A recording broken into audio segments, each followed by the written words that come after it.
One moment, she was clinging to her mother's skirt. The next, she was gone. In the depths of the Great Depression, when families already had nothing, the Moroneys lost the one thing they couldn't afford to lose: their child. For 93 years, Mary Agnes Moroney was a ghost in her own story. This is the aching, relentless search for a little girl who became a legend of loss, and a name finally reclaimed. Chicago was a city of contradictions in 1930. The Great Depression had its icy hands wrapped tight around America's throat, and nowhere was the squeeze tighter than in the poor neighborhoods of Chicago. Families once thriving, now scraped by day after day, watching every cent, every crumb. The Moroney family was no different. Michael and Catherine Moroney were struggling to feed their growing brood.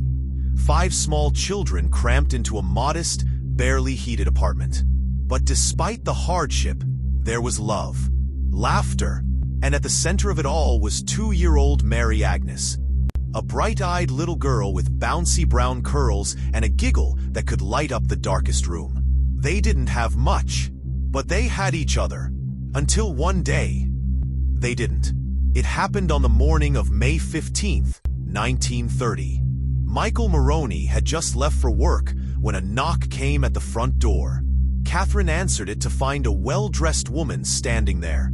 Neat coat, tidy hat, a comforting smile.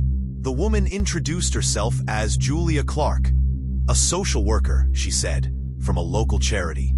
She explained that she was helping needy families by placing their children in temporary homes, where they could be fed and cared for until the economic storm passed.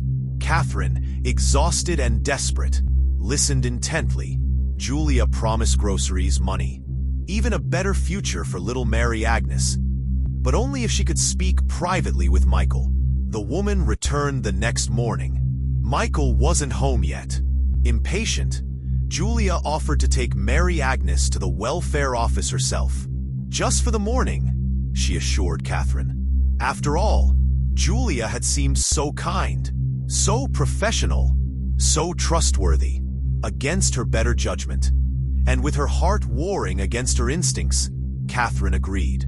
Mary Agnes was handed over, and was never seen by her family again. When Michael returned home and heard what had happened, he exploded in panic and rage. They ran to the police immediately. Within hours, Chicago law enforcement launched one of the largest missing child investigations the city had ever seen. The media descended on the Moroneys. Front-page headlines screamed about the charity worker kidnapper. Every corner of the city was searched. Every tip chased. Officers knocked on doors.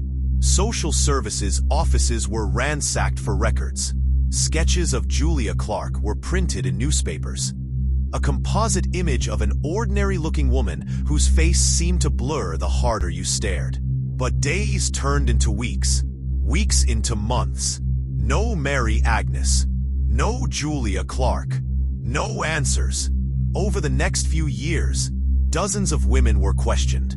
Several even claimed to be Julia Clark, but none could be tied to the crime. One woman, a mentally unstable nurse, confessed in 1931, only to later retract her story, blaming confusion from overwork. In a heartbreaking twist, 2 separate girls were brought to the Moroney family. Toddlers resembling Mary Agnes. Michael and Catherine, desperate to believe, tried to convince themselves they recognized their daughter. But deep down, they knew it wasn't her. Meanwhile, the Moroneys' marriage frayed under the weight of grief and guilt. Michael spiraled into alcoholism. Catherine withdrew from the world. Their other children grew up in a home, haunted by an empty chair at the table. And still, no closer to the truth. Why would someone steal a child? Was it greed? Revenge? Madness? Investigators at the time speculated that Julia might have been a childless woman desperate for a baby of her own, driven to madness by the economic despair of the era. The Moroneys, meanwhile, lived with an unbearable duality: hope battling reality. Every time a child's body was found, in a river, in a field, They braced themselves for the worst. Every time they saw a little girl laughing on a sidewalk, they wondered, could it be her? Catherine Moroney once said, "I could still hear Mary's laughter in the house. I could feel her little arms around my neck. But I couldn't find her." By the 1950s, the Moroney case was cold as ice. Records faded. Witnesses died. The city moved on. But in 2003, a curious spark reignited the investigation. Thanks to a family historian digging through old newspaper archives. What if Mary Agnes hadn't been murdered? What if she had lived under another name? In the early 2000s, the FBI revisited the case using early forms of DNA testing. They combed through databases.